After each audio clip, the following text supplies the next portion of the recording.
অস্ট্রেলিয়ার একজন ডক্টর, নামটা এখন মাথায় নাই, কয়েকদিন আগে আমি ওনার আর্টিকেলটা পড়লাম, অ্যাবসলিউটলি 2 সপ্তাহ আগে, মুসলমান ডক্টর।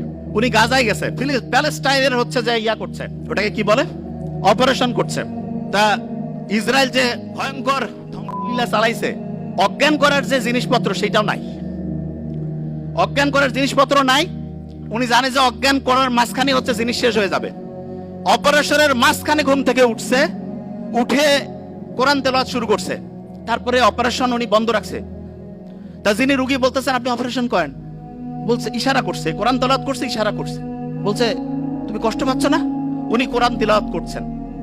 তখন ওই অপারেশনের পাশে যে আরেকজন আছে বলছে না, উনি কষ্ট পাচ্ছেন না। তা এই ঘটনাটা যখন শুনলাম তখন মনে হলো আল্লাহ যে বলছে যে কোরআন হচ্ছে শেফা, আমরা তো বিশ্বাস করি সত্যি টঙ্গর মগর বিশ্বাস, খোসর মসর, ওইরকম বিশ্বাস নাই হবে হবে কিনা। এবং সত্যিকার অর্থে অ্যানেস্থেটিক মানে অজ্ঞান করার যে জিনিসপত্র একটা নাই, কিন্তু আল্লাহর রহমতে সে কোরআন তেলাওয়াত করছে, কষ্ট পাচ্ছে না। ওই ঘটনাটা জানি তো, আলী রাদিয়াল্লাহু তাআলা আনহুর যে পায়ের মধ্যে তিল লাগছিল, নামাজের সময় বের করতে বলছে। আল্লাহ দেখাই দিচ্ছে। এখন কেউ যদি প্যালেস্টাইনের ঘটনাগুলো একটু অ্যানালাইসিস করে দেখবে আল্লাহ যে আছে, এবং কেউ যদি আল্লাহকে ওইভাবে মন থেকে চায় অবশ্যই অবশ্যই পাবে। আচ্ছা, যে জায়গায় আমি শেষ করবো এখন, ইটালির একটা বিখ্যাত মানুষ আছে যার নাম বুসকালিয়া। উনি যেখানে যাইতো ওনার কথা শোনার জন্য হাজার হাজার মানুষ এসে উপস্থিত হইতো। তো ওনাকে একদিন জিজ্ঞেস করছে যে আপনি এত কিছু জানেন কি করে? উনি বলতেছে যে আমাদের ফ্যামিলিতে আব্বার একটা অদ্ভুত নিয়ম ছিল।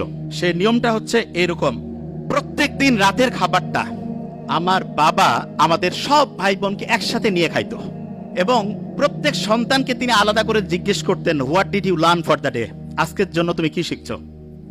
প্রত্যেককে বলতে হইতো। একজন যদি ঠিকভাবে বলতে না পারে যে আমি আজকে কিছু শিখি নাই, খাবার টেবিলে খাবার রেডি, এক এক করে সবাই উত্তর দিচ্ছে। একজন বলছে আমি ঠিক আজকে কি যে শিখছি বুঝতেছি না, বাবা বলতো খাবার একটু দেরি হবে, বই নিয়ে আসো, পড়ো, সবাই মিলে শিখি, তারপরে খাবো। তা বুসকালিয়া বলতেছে যে আমরা যখন ছোট ছিলাম আব্বার এই অদ্ভুত আচরণে খুব বিরক্ত হইতাম, যে কি টর্চার শুরু করছে আমাদের। তা প্রত্যেক দিন বিকাল বেলা প্রত্যেক ভাই বোন একজন আরেকজনকে বলছে তুই কি শিখছিস আজকে বল। একজন যদি কেউ না শিখে, কারণ ওর জন্য সবারই খাওয়া বন্ধ, পরে শিখতে হবে তারপরে খাবে, তখন প্রত্যেকেই একদম রেডি বসে সবাই বলা শুরু করে দিছে। এমন হয়েছে একসাথে কয়েকজন, তাড়াতাড়ি বলতে হবে, তাড়াতাড়ি খাইতে হবে, ছোট্টবেলায় যেটা হয়। তা আমি অভিভাবকদেরকে বলবো আপনি আপনার সন্তানের জন্য একটা কাজ করেন, জাস্ট ওয়ান। সেটা কি?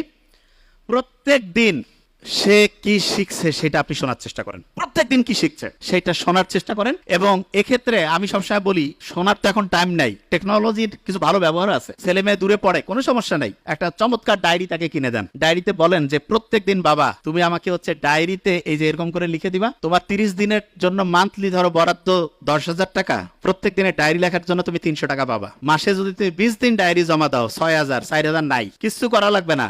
ছোট্ট মানুষ তো, সে চিন্তা করবে আমার এই টাকাটার দরকার আছে, ঠিক না? তুমি ডায়েরি লিখে দিবা না, তোমাকে কিছু করতে হবে না, ওকে ফাইন, দেখা যাবে তুমি 4,000 টাকা কম পেয়ে কিভাবে চলো। এবং এটা রেগুলার করতে হবে। আমার ছোট ভাই ওইখানে আছে ডক্টর নোবেল, তারা যখন কলেজে পড়তো আমি ওদেরকে রসুন আর গরুর মাংসে ঝোল দিতাম। আমি মেডিকেলে পড়তাম, তা আমার বন্ধু আমার রুমমেট যারা বলতো দোস্ত তুই এরকম কেন রে, একটু গোস্ত দিবি। আমি বলছি না, এখন গোস্ত খাইলে ভবিষ্যতে গোস্তের কি আকর্ষণ সেটা থাকবে না। এই জন্য অনেকে আছে না সন্তানকে সবকিছু দিয়ে দেয়, মোটেই না। আপনার যা কিছু আছে ওইটা যদি সন্তান বুঝেছে ওইটা ওর, আপনার সন্তান ধ্বংস হওয়ার সম্ভাবনা 99%। এই জন্য সন্তানকে কষ্ট করাইতে শিখবেন, এবং এটা ম্যান্ডেটরি। এবং তাকে বুঝাতে হবে যে বাবা তুমি যেই ফ্যাসিলিটি পাচ্ছ এটা হচ্ছে এক্সট্রা, তোমাকে নিজে সবকিছু করে সামনে তোমার হিসাব, তোমার আমল তোমার হবে। আমার এখানে যেটা আছে এটা যে তুমি পাচ্ছ এটা তোমার এক্সট্রা দিচ্ছি তোমাকে। এবং সত্যিকার অর্থে সন্তানকে আমরা যেভাবে মানুষ করবো সেরকম হবে তা আশা করছি।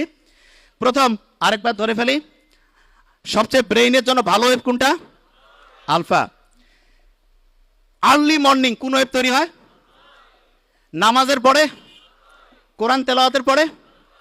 যখন রাত 9টা 10টা থেকে ভোর 3টা কত ওয়াট? তাহলে আর্লি ঘুমানো সবচেয়ে পারফেক্ট, আর পড়ার জন্য সবচেয়ে সেরা সময় কোনটা? Early morning, early morning. আর অন্য সময় পড়লে কোরআন পড়ি, নামাজ পড়ি, তারপরে 20 মিনিট পড়ি।